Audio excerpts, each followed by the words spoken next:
We talk quite a lot about Henry Tudor's supporters on Bosworth Field, which is literally what they were. But the truth is, he didn't really have any people that supported him just for him. There was a handful of surviving Lancastrians, the Earl of Oxford, Jasper Tudor, but 99% of his support was from Edward IV men. And so by putting the marriage at risk, it's almost like he's putting his throne at risk. Welcome to Coronation Catastrophes, a Royal History Geeks podcast commemorating the coronation of King Charles III and Queen Camilla.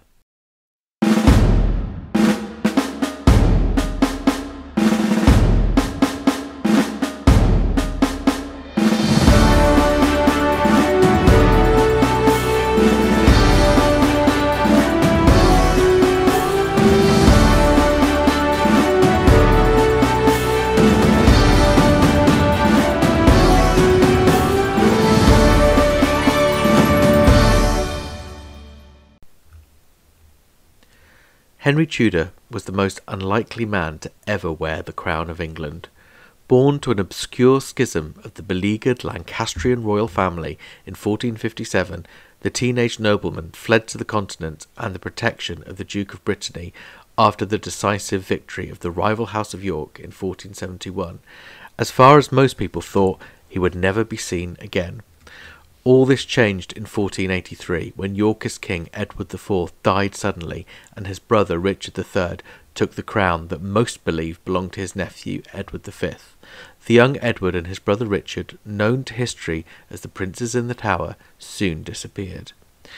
Unable to make their peace with what they judged to be Richard's tyranny, huge numbers of England's ruling class began a desperate search for an alternative candidate to take the throne. Henry Tudor, all of a sudden, emerged as the best man for the job. A sprinkle of Lancastrian royal blood trickled through his veins, and with connections to the French royal family, he was well placed to raise an army. More than anything else, he was free to marry the young and beautiful Princess Elizabeth of York, the sister of the Princes in the Tower, and the woman that many believed to be the true heiress of England. After his ultimate and unlikely victory at Bosworth in August 1485, many expected Henry to quickly marry Princess Elizabeth, restoring the true line to the throne. But, much to the likely horror of the nobility, Henry announced that he was to be crowned alone. The coronation ceremony was hastily rewritten to remove the role of Queen Consort, and much of the political class were likely left wondering if Henry was ever going to come true on his promise. In this episode, we explore the practical, ceremonial and political ramifications of Henry's decisions and speculate about the motivations and factors that shaped his strategy. Hello everyone and welcome to this first episode of Coronation Catastrophes. Now this is a series of Royal History Geeks podcasts commemorating the coronation of King Charles III and Queen Camilla.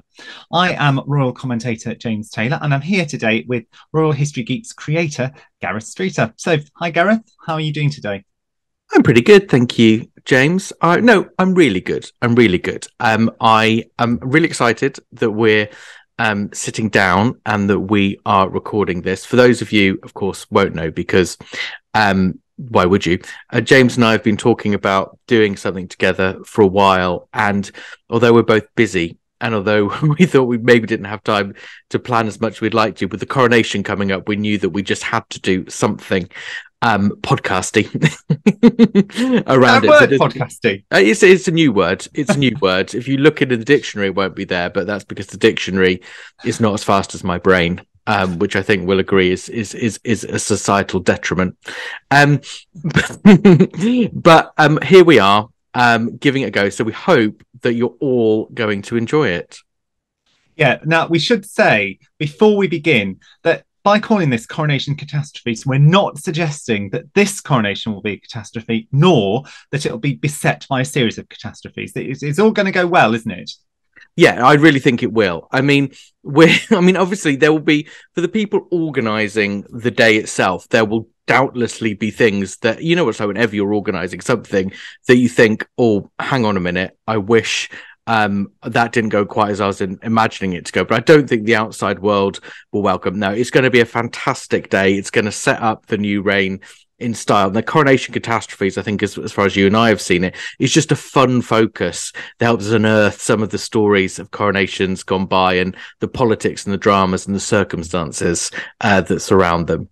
Yeah, and certainly some coronations have been beset by more catastrophes than others, and I'm sure that's something that we'll be looking at. So today we're going to kick off then with the coronation of King Henry VII, and I can't help but think that we're being a little bit dramatic by calling this coronation a catastrophe, because as far as I'm aware, nothing really terrible happened on the day. Well, I can't imagine anyone would either accuse either you or I of being dramatic, would they? Heavens not. Yeah, I mean, I kind of see the point. I mean, a little bit later on in the series, we're going to look at Victoria. And that was a series of exactly, one thing after another, wasn't it? But, exactly. Won't give it away now, but yeah. No, we'll keep people holding on till episode 4. But yes, you're right. In terms of that, this particular coronation, the actual day of Henry VII, as far as we know, there is no major ceremonial catastrophe. I mean, we don't actually have an account of the day itself, which is quite frustrating. But the thing is, it's all very well for us to sit here in 2023 and say it wasn't logistically or ceremonially a catastrophe, but we're not the ones that had to organise it. I mean, coronations today take huge amounts of work, and they're very significant events.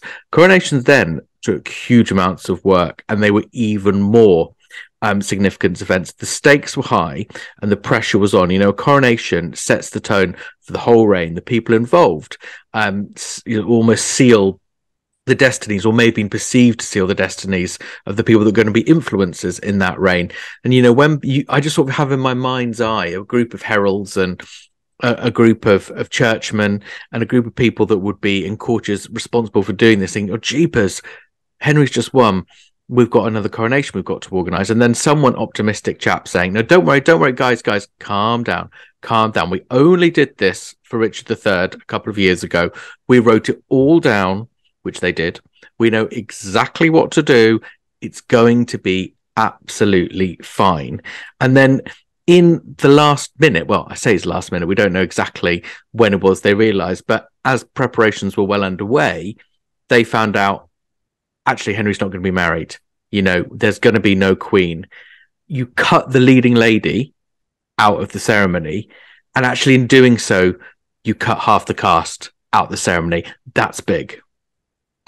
Yeah, and I suppose as well, the other thing to say there is that, you know, you're saying that it would be a great, we must organise it now. You've just said that not only did they have Richard's coronation as a template, but of course coronations happened much quicker after the accession in those days. Much quicker. You know, I mean, now I know this has been 9 months. Well, no, slightly longer than 9 months, hasn't it, since the Queen died? But you know, her coronation was 18 months after her father's death. You know, there's a longer gap now, whereas in those days it was much quicker. And I suppose the spectacle, because they didn't have mass media, the spectacle had to be there. And so once that person was crowned, that meant that they were legitimate. And I suppose in Henry's case, that was particularly important. But just going back to the removal of the Queen, that doesn't just take away the one person, because it eliminates the female presence from the ceremony altogether, doesn't it? Yeah, no, it does. And the thing which we've got to remember as people that watch the coronation now, or not just a coronation, but a royal wedding, or we might watch even the funeral that we had of the Queen, or I mean, we don't watch baptisms of royal babies, but we see the pictures after. All these are lovely, happy days. The funeral obviously is not a happy day, but it's still seen as a ceremonious occasion, and it's almost, you know, a little bit celeb-y in terms of who walks in where. But these were about far more than that, because they were a public presentation of the power structures of the realm. So to be able to get, if you're a leading statesman, nobleman, member of the gentry, to be able to take part in the role, or to arrange for one of your kin or one of your family to take part in the role, helps build up your own presence within the new regime. If you're a lord or a landowner, your power in your locality, yes, it comes partly, perhaps largely, from your landed base, but it also comes from the perception of how close you are to the crown, and therefore how influential you can be in matters of local policy. So the more you can get your family in there, it's a big deal. When you cut out the female cast, because if you've got no queen, you don't need the female attendants. You don't need the members of the queen's household taking part in it. You literally cut out the opportunities primarily for women, but for men and women to take part, and you disenfranchise some of the people that you probably should want to be including and take away their opportunity to showboat the fact that they're important and they're significant. And that had political ramifications for Henry in making his decision not to do that. And why he did remains a little bit of a mystery. And just going back to Richard's coronation, which was only a few years earlier, it would have been bigger spectacle because you'd have had Anne as crowned as queen. So not only would she have had attendance on her, but also there would have been members of her household. So there'd been chamberlains, and all of the great household appointments, which would have been both male and female. But you would also have had the peeresses there, which Yeah.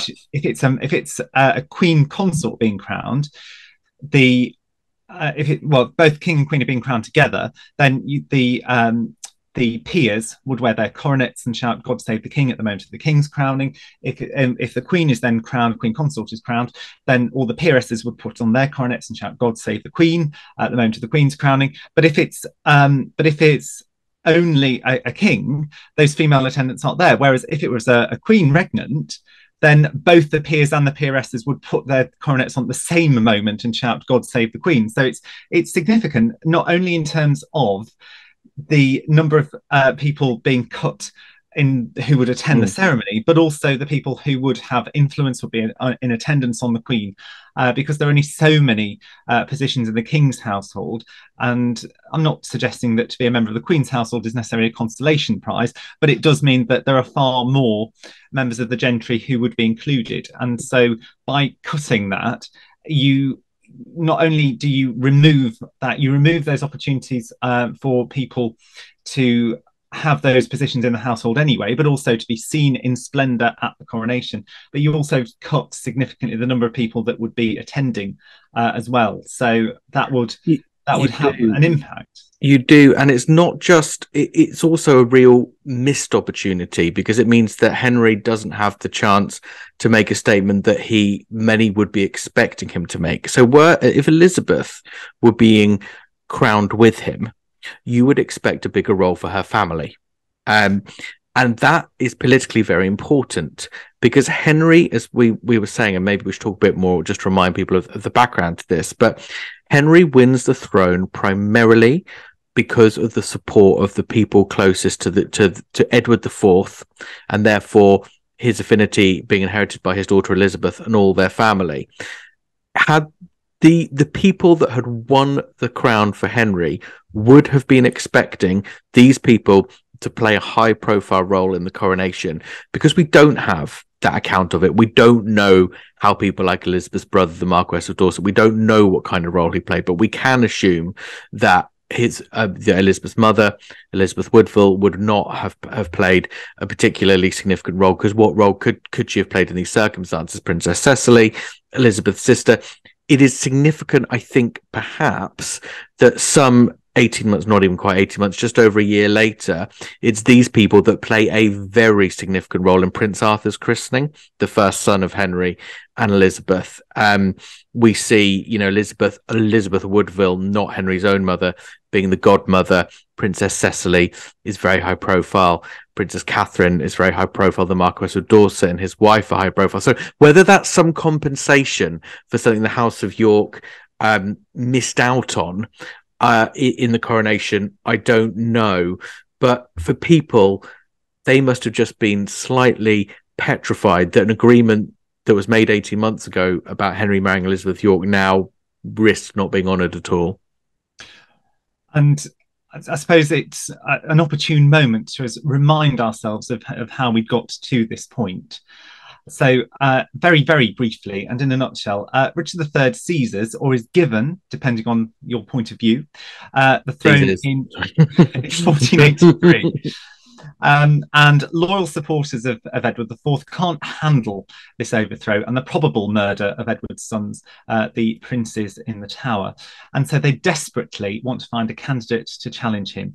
And it's at this moment that Henry's mother, the ever canny Lady Margaret Beaufort, the Countess of Richmond, she sensed an opportunity for her son, and she reached out to the now disgraced Dowager Queen, Elizabeth Woodville, and proposed that Henry marry Elizabeth of York, and that would join together the warring houses of York and Lancaster and would essentially bring to an end finally and once and for all the Wars of the Roses. Yeah, that's exactly it. So the plot to marry Henry to Elizabeth, which was forged by their mothers, is seen as a solution to well, an immediate political crisis dressed up as the solution to a long-term political crisis. I mean, Henry, it doesn't go too well to start with, because Henry and Elizabeth are pledged in marriage to one another, and probably Elizabeth and Margaret Beaufort set about organising quite a strategic, well thought through rebellion. Circumstances mean they probably have to join that to Buckingham's more premature and less thought through rebellion quite early on, earlier than they were really ready to go. And it's basically an aborted coup. It doesn't work. It's not successful, but it does manage to establish Henry as a credible candidate to the throne. And from that point on, Edward IV men continue to join Henry in his exile, first in Brittany and later in France. And eventually they managed, as we know, to come back sometime later and make a more credible attempt for the throne and actually win it in battle. But it's funny because we talk quite a lot about Henry Tudor's supporters on Bosworth Field, which is literally what they were. But the truth is, he didn't really have any people that supported him just for him. There was a handful of surviving Lancastrians, the Earl of Oxford, Jasper Tudor, but 99% of his support was from Edward IV men. And so by putting the marriage at risk, it's almost like he's putting his throne at risk. So why would he take such a risk? I mean, what would be his possible motive for that? So do you go by the theory that it was his way of showing that he had won the crown by conquest and that he was undisputed as king because he had won in battle, rather than being king by marriage? Because I suppose people might have assumed that he was merely a king consort because they would have seen Elizabeth as the eldest surviving. Well, she was their eldest daughter anyway, but and she was older than her brothers. But by being the sole the premier heir to the House of York, or because if he'd been crowned with Elizabeth, there'd be no hiding that fact that he was crowned because of her. But by being crowned alone, was that the way to make him look king? Undeniably the king himself, and king alone. That's certainly the most common theory.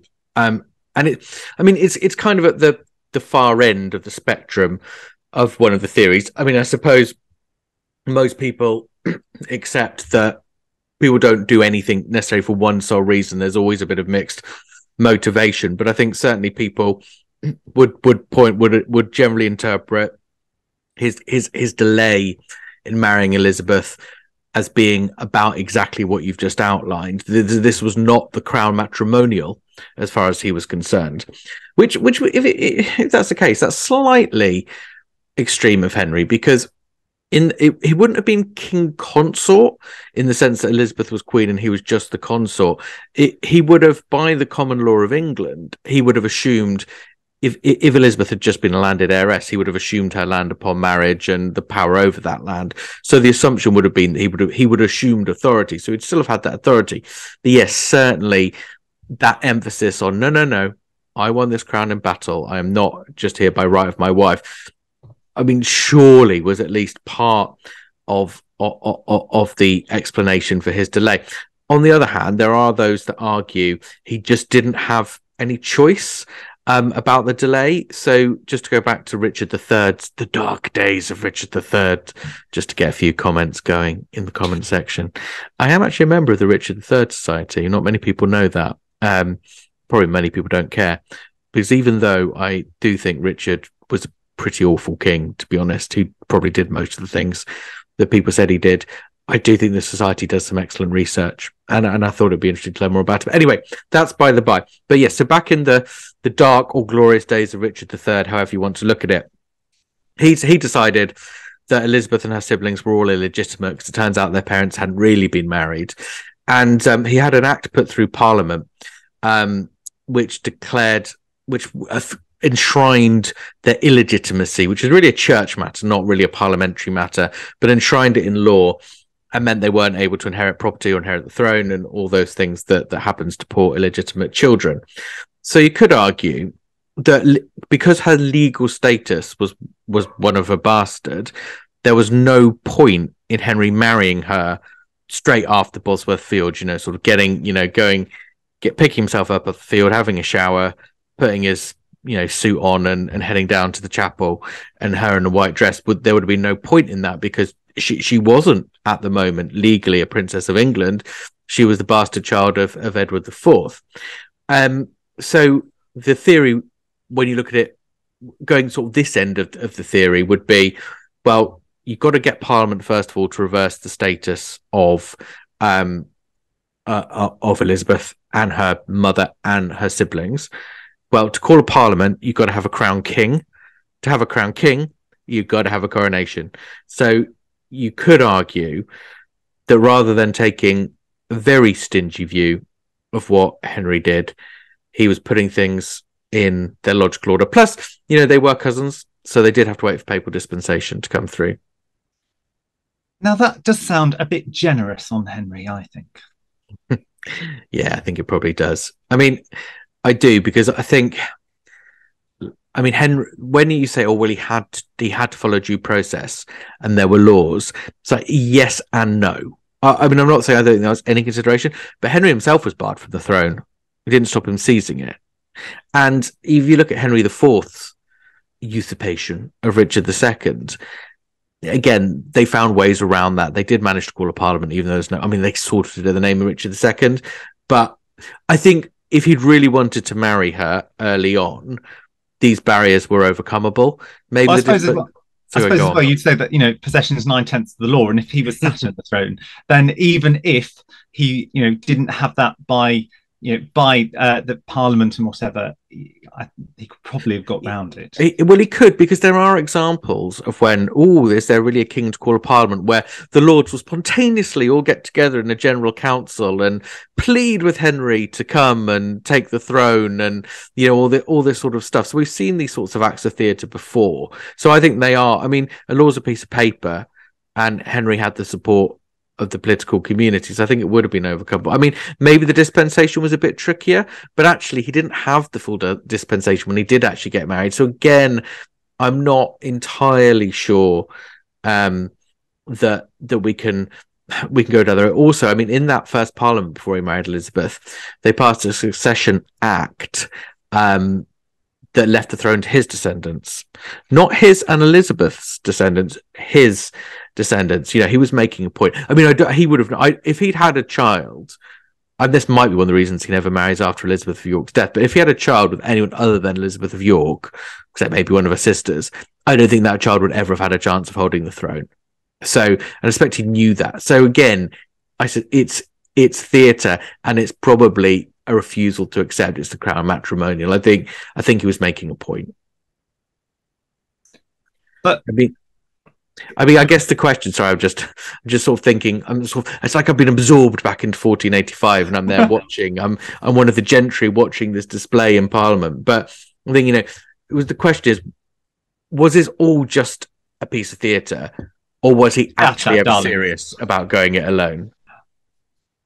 I'd be surprised, because whatever he was, Henry wasn't a fool, and he must have known full well that those supporters which had followed him at Bosworth only their primary motivation was because they were Edward IV's men. They were supporting Elizabeth, and so by risking that and by taking it much longer, then surely he would have risked losing their support, and they could have they could have caused rebellion in Elizabeth's name or in somebody else's name. If the issue was not wanting a woman, another sidestep there. But if they could have found another heir and called a rebellion in his name potentially, just because if they didn't trust Henry, and that would have been a greater risk for him to have gone it alone and and decided he was never going to marry her. Well, exactly. And the last thing he'd want to do would leave Elizabeth of York free to marry someone else, because then that chap would be... I mean, Henry was a great candidate to marry Elizabeth because he did at least have that trickle of Lancastrian royal blood, but it was a trickle. So, yeah, I mean, I think you're right. I mean, in November of that Parliament, there's a moment where the Commons are always sent to petition things, to petition the king for things he wants full well to do anyway. But the Commons are sort of sent in to be, oh, Elizabeth's lovely. Go on. Oh, go on. Marry her. She's lovely girl, she'd make a lovely wife, your parents will love her. He only had one parent alive who obviously already knew her, and that's staged. Petitions from the Commons, not always, but generally speaking, the Commons went in and pleaded with the king to do things that he wanted to do. Yeah, I mean, I agree. I think that those as you're saying, those whole petitions are all moments of theatre, aren't they? In the same way that you would see particularly Queen Consorts begging and for mercy for for men who had been either attainted or sentenced to death, and the king would graciously accept that, and that their sentence would be commuted. And it was that was again all a piece of theatre, wasn't it? It was all set up in advance. The king was always going to do that, and it was just a convenient way of getting them to do it. Now, let's just look a bit further into some of these more colourful theories. So in the controversial White Queen TV series and book, the delay's rather more sinister, because before sealing the date with Elizabeth, the argument is that Henry wanted to check that she was fertile. And so he finally married her in January 1486. And there was a baby only 8 months later. So was that the reason that he waited to make an honest woman out of her? I'd be very surprised. I think it's a good... I mean, I really enjoyed the White Princess book and TV show. And I thought they did actually capture Elizabeth and Henry's relationship quite well. Not the first bit. No, I don't think so. I mean, I've written a book on Prince Arthur, Henry and Elizabeth's son. And I was able, in my mind, so there's I mean, even if you don't go quite with the sensationalist White Princess theory of, he was seeing if she was fertile and then decided to make an honest woman of her, there are people that point out that from the moment in the Parliament in November where he pledges formally to marry her, from that point on, she's referred to as Queen. So from that, technically speaking, from that point on, had they slept together, it probably canonically would have been okay to count as marriage. But it still could have been a bit dicey. I think it's far better. I think the evidence more firmly suggests that Arthur's born about a month premature. Which we can't prove that, but the evidence is kind of leaning in that direction. So when Elizabeth goes into confinement, she goes into confinement in Winchester where she has him. I mean, just people probably listening know this, but a woman before giving birth withdrew into an all-female world where she could just be cared for by her women husband, was allowed in. I'm talking women of the highest rank, not queens effectively, where they were just completely able to focus on bringing the child to term and be looked after. Elizabeth's confinement with Arthur was shorter than her later confinements, and given it was her first pregnancy, and you thought there'd be more caution than anything else, that probably suggests he came a bit more promptly than they were expecting. There seems to be a little bit of caution about moving him too far too quickly when he was born, and his coronation, he never had one, sadly. His christening seems to have been organised in a bit of a rush. One of the key players, the Earl of Oxford, who's meant to be his godfather, arrives late. He arrives halfway through it, having sort of rushed down to make it. And, that's not the sort of ceremony you're going to treat with any casualness. He was probably expecting to be there a few weeks later. So I think that's all suggests Arthur came a bit early. And I think just the chances of Henry and Elizabeth risking any questions around the legitimacy of the future heir are pretty minimal. I mean, yes, you could argue, and people would have seen it as, once they were engaged and slept together, they were married, so their child would be legitimate. But they just seen what happened to Elizabeth and her own brothers in terms of Richard III or his supporters, or what, you know, however you want to say it, retroactively saying a marriage was invalid. So for there to be any question mark whatsoever just doesn't seem to fit the circumstances or their characters. I mean, I think the chances are Elizabeth just fell pregnant straight away. Maybe on a wedding night. Arthur might have been a wedding night conception, and that he was born a few weeks premature. And eventually, Elizabeth, of course, then, you know, eventually she does get her own coronation. So what the wrong, if you like, that was done to her originally does eventually get corrected. And just to go back very briefly onto that, you know, to the issue of the White Princess and the was you know, had the baby already been conceived, it would of course have been very difficult in those days on a practical level to have been able to have been sure enough at that stage to have then got married, because wasn't it was only known, you know, because firstly it was very difficult to be able to judge if a woman was indeed with child or not, and wasn't it only at the, you know, the quickening of the child when the Te Deum would be sung, and that it would be formally known beyond doubt, and that it would be sort of announced and recognised. So I mean, that would be, you know, if they got married only a month after Arthur were conceived, you know, if you believe he was born at term, then surely there would still be another approximately 3 months before you would know beyond doubt that she was expecting. So that to me, that theory just goes a little bit too much against the grain for it to really be plausible. Well, I think that's all the reasons why it's a perfectly legitimate thing to have in a fiction book, but probably shouldn't be taken too seriously as a theory. And I'm not in any way suggesting that you or I are particularly well qualified to talk about exactly when a woman knows she's pregnant as well. But it should be said, Elizabeth was young as well. Yes. So, you know, clearly had never been pregnant before. So there's no track record of her even knowing what it's like for her, you know, kind of thing, to informally say, oh, I think I'm pregnant now. But anyway, I'm sure not very many people would value my speculation over detecting pregnancy very highly. But I think you're absolutely right. I think for a number of reasons that theory can be dismissed as good fun for a book, but not a lot more than that. And I would agree. I mean, my qualifications for discussing pregnancy are no greater. But what I would say is that even with my limited knowledge of it, I could see that it would be far more difficult in the 15th century than it would be today to be able to ascertain, and certainly at an early stage. I think we're on safe ground with that. Yes, I think so. So just looking at Elizabeth's coronation, then, in what way does that differ from Henry's? Because of course we've already had Henry's coronation. So when she comes to be crowned in 1487, we have a similar ceremony, but of course one which is in every way as splendid, but also more curtailed, because let's face it, she is the Queen Consort, not a Queen Regnant, and so there were, we would say, fewer attendants on her than there would have been had it been a joint coronation. But nevertheless, we do see her family play much, you know, bigger and more prominent parts in her coronation. But there was quite a delay. So why was this? I mean, was it simply because of Arthur, her pregnancy and Arthur's birth, or is there more into it? Is it that it happened at the time of the Simnel conspiracy? Is it to do with that?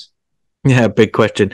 Do you think people know what the Simnel conspiracy was? Some might not, I suppose. No, very good point. So after Henry becomes king, there's around a year in, and people start making noises that the young Earl of Warwick, the Queen's cousin, who was the son of the Duke of Clarence, and the elder sister, indeed, of the Count of Salisbury, who comes to prominence later, and certainly in Henry VIII's reign, that he has escaped to Ireland to raise an army, and a little boy who is posing as Simnel invades. But the men of England stay loyal to the Tudors, and they quickly repel the Irish during a battle at Stokefield in Nottinghamshire. But the theory goes that Henry realizes that he's alienated his Yorkist affinity too much, and therefore he decides to crown his wife at that moment to try and bring the Yorkists back on side. Oh, very good summary. Very good summary. We should do a Tudor podcast next. That was that is so. The theory from that is that basically Henry comes on in, he don't make much use of Elizabeth beyond the basics in terms of providing his heir. He realizes that with the backlash against him so soon, I mean, the rumblings start from about a year to 13, 14 months of him taking the throne, and then that culminates in sort of spring of 1487 with the Battle of Stoke. And then he thinks, right, jeepers, maybe it's time to give the Queen and her Yorkist friends a bit more airtime. And that actually, I mean, say it's a theory, it's not just the sort of modern speculation. Francis Bacon, who was the earliest and probably the best in some ways biographer of Henry VII, who was writing just 120 years after it, he speculates that. And he is worth taking seriously because he was closer to it, so he would have understood a lot more, but just about the context. I mean, let's face it, he would have known when he was young, he'd have known old people that remembered Henry VII, not necessarily the Battle of Stoke, but he connects back to it far more easily than we do, and he almost certainly had access to sources that we've lost. So whenever Bacon is our earliest source, even when he's 120 years after the event, it's still really, really valuable. However, in this situation, I don't think he's right. I don't think it's as straightforward as Henry wasn't going to bother with the coronation for Elizabeth. But then after Stoke, he thought, oh, jeepers, better give the Yorkists some love, because there is evidence that their preparations were in train for the coronation as early, really as soon as the marriage happened in January 1486, and he's splashing a bit of cash getting stuff ready for the Queen's coronation. But then all of a sudden it just disappears, and there don't seem to be any more preparations being made, and we don't ever know why. But it's probably simply a bit what you were saying, James, about when Elizabeth might have known that the child was quickening within her. It's probably simply that she realized she was pregnant, and they didn't want to risk a huge event like that with all of that going on. I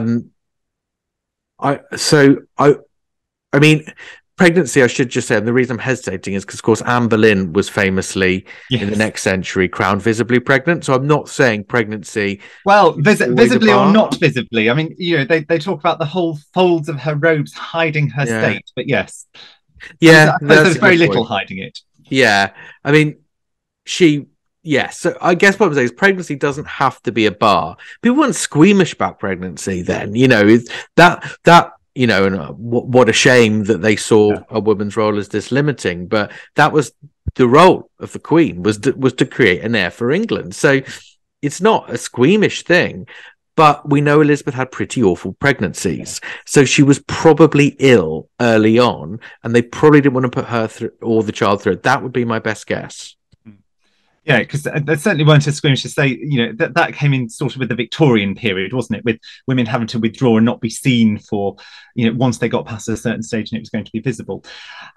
So you think then that Elizabeth's coronation and the timing of it in particular had nothing or very little to do with the Simnel incident? I don't know if I go that far. I mean, it could well be that. I mean, Elizabeth was ill after Arthur was born. We don't know how long for, but she was ill after Arthur was born. So it could be that just after the birth wasn't a good time either. And it could just be that this was the first credible time when she was well enough to do it. But it could also be that the Simnel incident did influence the timings. I mean, ultimately, in a sense, Elizabeth's coronation kind of closes the loop on Henry's own coronation catastrophe.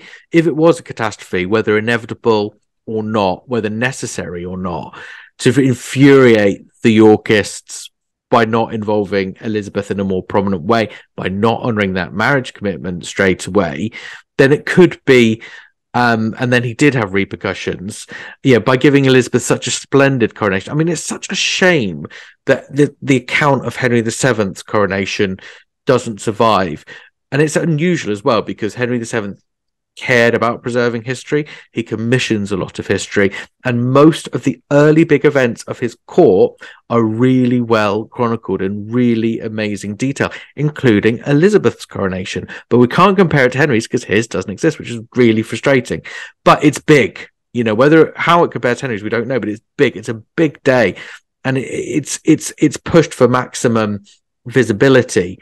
So I think it could well have been at that scale, perhaps that grandeur, to kind of show Elizabeth's involvement and close the loop on his own maybe initial mistake, if you see it as a mistake, to just describe himself as this all-conquering Tudor king. And of course, the other thing to say is that the Simnel conspiracy was sort of brought to a close because, of course, the real Earl of Warwick was paraded through the streets and taken to St Paul's and all of that. So there was that had you're able to show that the real person is there. So Simnel was definitely not the real Earl of Warwick, was just an imposter. Well, I think it's Virgil that talks about how even that was not enough for the diseased minds of the Yorkists.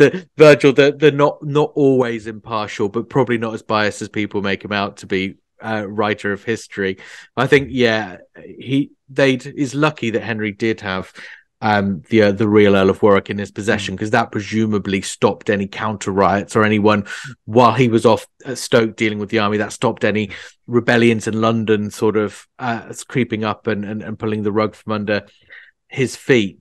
But that's the other thing I really delved into. Sorry, I'm going off on a tangent now, but I'm allowed to, because that's what people love, tangents, don't they? And that's one another thing is how scared they were during the Simnel crisis. And actually, Elizabeth, Henry, and Margaret Beaufort, Henry's mother, gather in the Midlands for an emergency summit. We don't know what they discussed, but thereafter, Elizabeth, the Queen, heads straight to Arthur, and it looks like preparations were in place to evacuate the Queen and the Prince to the continent, to set up, probably, to keep him alive and to set up a rival court. Henry knew full well about rival courts on the continent. And I think that's interesting, that although they've been married only just over a year, there's already enough trust in Elizabeth to handle and protect the future of the Tudor dynasty. Of course, it's her dynasty as well now. But even with all this sort of Yorkist opposition, a house that Elizabeth's associated with, the couple were already close enough to be able to completely trust each other with something like that. And I think Elizabeth's coronation was a celebration, at least to some extent, of Henry's love for his own wife. And I don't think it was just politically motivated, though it's Tudor times. So how do you ever separate love and politics? True. And but just going back to you were saying about the Earl of Warwick and being able to produce the real, it always reminds me, now how true it is, I don't know, but we've talked about the White Princess a little bit earlier. It always reminds me of, in the BBC did the Shadow of the Tower series in the 70s, and it shows these events, and it shows the real Earl of Warwick, the child, being taken to parade through the streets, and then when he gets back to the tower, they take off all his finery, his coronet and his fine robes and everything, and then they put him into, because he's been, until this stage, he's been in sort of fairly comfortable lodgings. He's taken to what is essentially a prison cell, shown to be a prison cell, although let's face it, it was made in the 70s, so it does look as though it's made out of cardboard. And and then he starts banging on the door saying, "I'm the Earl of Warwick, let me out." And it does look as though there's an earthquake happening. But that image is always in my mind. And just on that series as well, I think that series does get the captures the essence of Henry and Elizabeth's characters at this time really well, because you have Elizabeth, knowing that she's the heir, saying, you know, I am Elizabeth of York. And she says this several times to Cecily. And then they're talking about Henry after he's taken the throne at Bosworth. And she's saying, oh, he'll have to come a wooing, you know, and I may not give my consent. And then it becomes clear that he's going to be crowned without her. And then suddenly she, you know, she's much less cocky. She's much less sure of herself. And then it does appear to be, you know, a political settlement to their marriage. But then, you know, as the time progressed in the episode, it is shown to be, you know, if not necessarily a love match, certainly a partnership and an equal partnership between the two of them. Well, as equal as it can be with, you know, he's the king, but, you know, there's mutual love and affection and trust between them. You know, I mean, we can all assess and judge how accurate these dramas are, but I think that sort of captures that. That's the best one that I've ever seen capture the essence of their characters. And because of course they're far Henry VII and Elizabeth of York are far less well known, certainly as the other Tudors later, and so I think that they're ripe for. There's more speculation about how they may or may not have felt about each other, because we simply don't have as much information as we do in the later Tudor period. No, we don't, which I think is probably both a blessing and a curse. I mean, I guess when you're talking about, and I get asked quite a lot, you know, because I write a lot about Henry VII stuff, and I often get asked, were Henry VII and Elizabeth of York really in love? Probably because of, to an extent, shows like that, like what I forgot the name. What's the show you were just talking about? Shadow of the Tower. But of course, more recently, probably because of the White Queen, White Princess stuff. And of course, the point I always make is you can't really know how well your best friends feel about one another. You know, if you're friends with a couple, you don't truly know what's going on in their hearts. And, you know, we've all been in that situation where a couple have broken up and no one knew there were even any problems. So how on earth can you really say what a couple who lived 500 years ago, who you never met, felt about each other? And of course you can't. But I agree with you that there's a partnership, and that it's a partnership that seems more than a begrudging one, if that makes sense. And like I was saying earlier, that evidence, because I think people have always known that it became that later on, or there's evidence it did. But again, writing about Arthur, I realized, no, it's there. It's there in the first 18 months of their marriage. You know, Henry's not sending his mother with Arthur to the continent to establish a rival court. He's not sending his uncle. You know, he's not sending the Earl of Oxford. Now, arguably, of course, she'd send the mother with the boy. But that's a huge position of trust. I should say, I mean, we don't know for a fact that that's exactly what the plan was, but it seems to be what the plan was, piecing it together. So please, people listening, don't quote me that we know 100% that's what the plan was, but it seems likely. And then you see, of course, years later, Arthur's death. Obviously, I'm looking at this through the prism of Arthur because I've just written about him. But when Arthur dies, there's a very detailed Herald account of their reaction.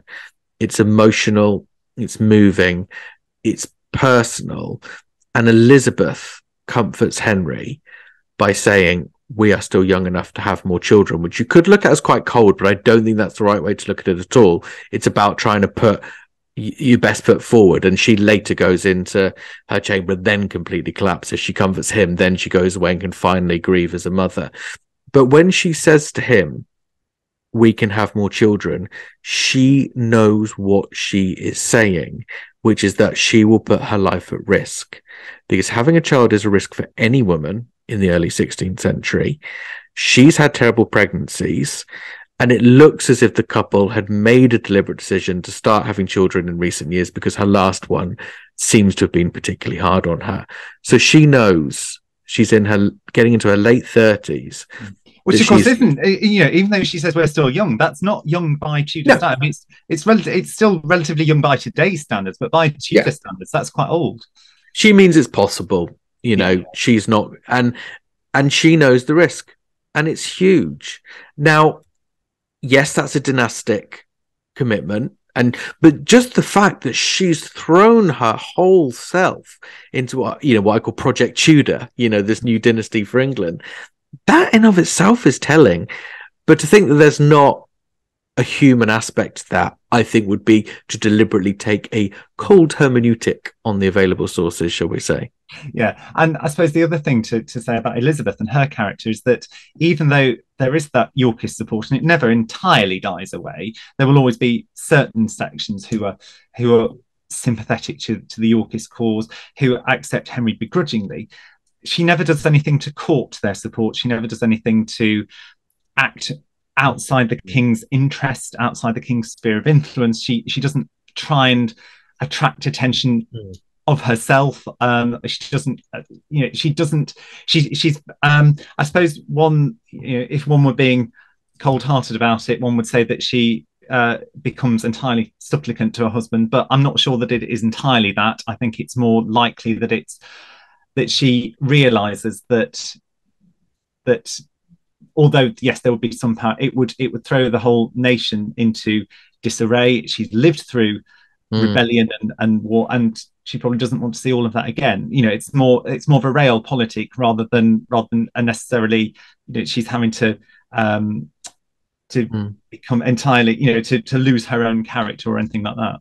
I think you're spot on. I mean, she would have grown up with stories about this horrific evil queen, Margaret of Anjou, who was waiting in France to come back and ruin their reign, their home, their stability.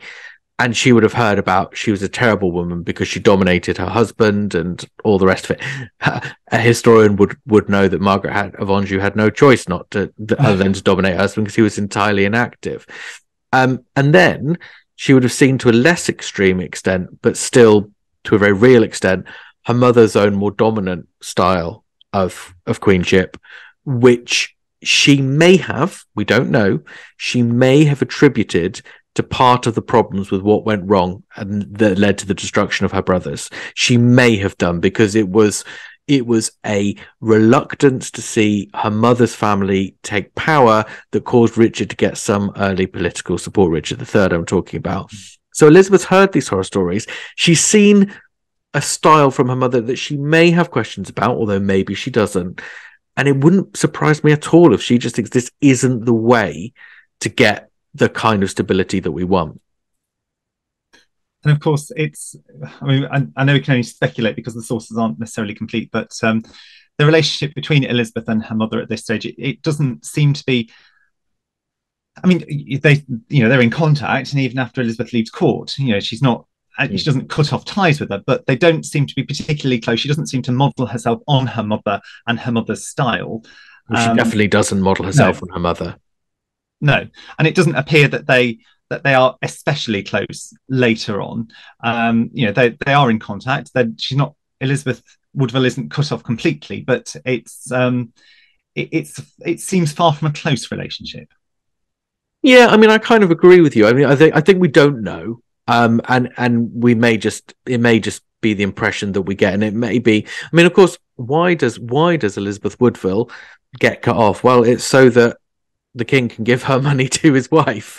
So, because the first year or so of Elizabeth's queenship, she doesn't have a proper entitlement, and she can't really because her mother's got it. And as we know, Henry was famously fiscally conservative, shall we say? So, whether there was even any resentment that Elizabeth, the older Elizabeth, felt the younger had taken, we just don't know. I mean, Elizabeth probably had no choice in any of these decisions, and it doesn't seem like she doesn't seem to have played any real political role at all as queen, and we just do not know whether that's because she wasn't allowed to, or she didn't want to, or both. But it was probably a sensible decision. But I guess the only thing I'd say is she's not a passive figure despite all of that. As I say, it's her going to her husband after Arthur's death saying, we can do this. We can have another go. We can keep this dream alive. And again, looking at the negotiations, which obviously I studied in detail around Arthur's marriage to Catherine of Aragon, they use Elizabeth. She's a secret weapon. She's brought out to charm the ambassadors when they're unsure about England and win them over. And she stages a mock quarrel with her husband about which one of them gets to keep the letters from the Spanish king and queen, letters they couldn't even read. You know, they're a very well-oiled partnership, and Elizabeth's active in it. It's not this, I'm just in the background having no say and being silenced. Yeah. And on, I suppose, on the issue of Elizabeth Woodville, I suppose as well, if you have a Queen Consort and you also have the King's mother, a Queen Dowager is, you know, it's another expense, but it's also another figure. It's perhaps one too many. And I'm not suggesting that either Elizabeth nor her mother-in-law deliberately plotted to get rid of her necessarily, but I think, you know, you've already got enough female leaders at court without her as well. And she was also she was always a divisive figure even during her husband's time as well. You've still got Cecily, Duchess of York around, don't forget, for the early part of the reign.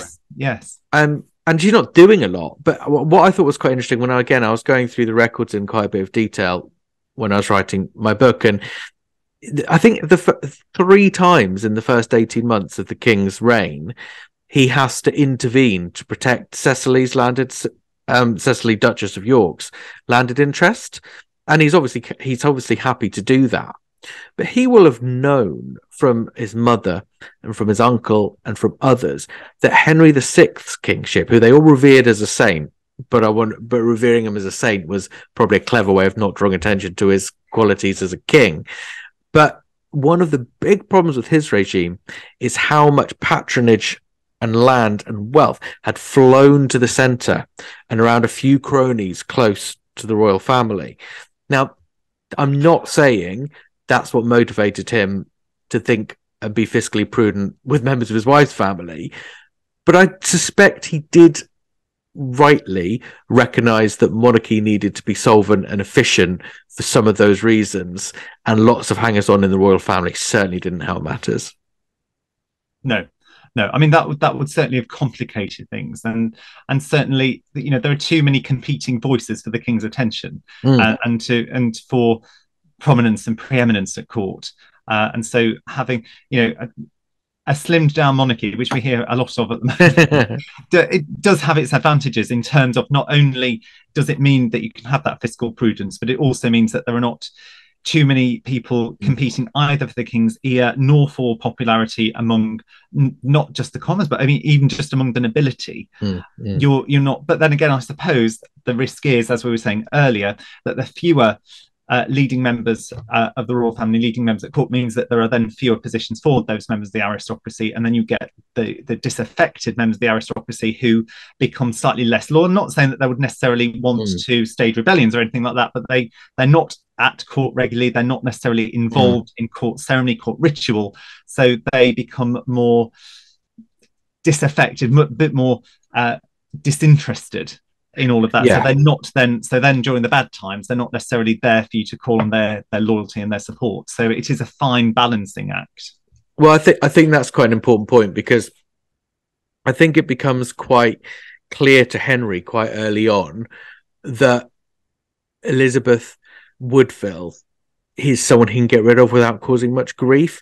She doesn't seem to have supporters, and historians have different views on this, but the earliest accounts of her banishment suggest it was at the insistence or the request of senior people near Henry, and it doesn't come from him.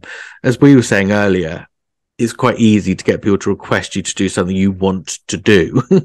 And there might be a bit of that in it, but obviously Elizabeth Woodville had always been unpopular. Arguably, she made herself very unpopular with former Edward IV supporters when she didn't have a choice, but she sort of united with Richard III after the first rebellion, Buckingham's rebellion flops. And arguably some never forgive her for that.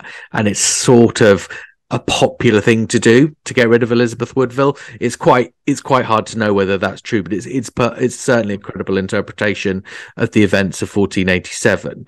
And so, yes, then that creates more space for other people to be able to do other things. Of course, because Elizabeth dies in 1491, which is quite relatively soon after. We don't really know what her longer term role would have been at court. It's quite hard to say. Yeah, it is. But I suppose it is fair to say that her support had mainly been among her family and her older supporters anyway. She wasn't necessarily as widely, didn't have the support among the wider nobility that we see in other members of the family. Yeah, I've never done a huge study on Elizabeth Woodville's personal affinity, but I think that's true. I think any support she had would have been captured by Elizabeth of York at any rate, and she probably didn't bring an awful lot more to the political table in that sense. No. And so we, just to go back, we have now, Elizabeth's now been crowned as well as Henry, and so does that in essence then square the circle? Does that mean that all of the questions around the legitimacy and all of that are over, and he's now the great conquering hero? for about 18 months. Yeah, Henry, I mean, as we famously know, and this is a conversation for a different time, Henry's never rests very securely on his throne, and he faces a much more serious threat to it, or what would have felt like a much more serious threat to it in the 1490s, in the form of Perkin Warbeck. So it's not exactly all over, but I do think it closes the loop.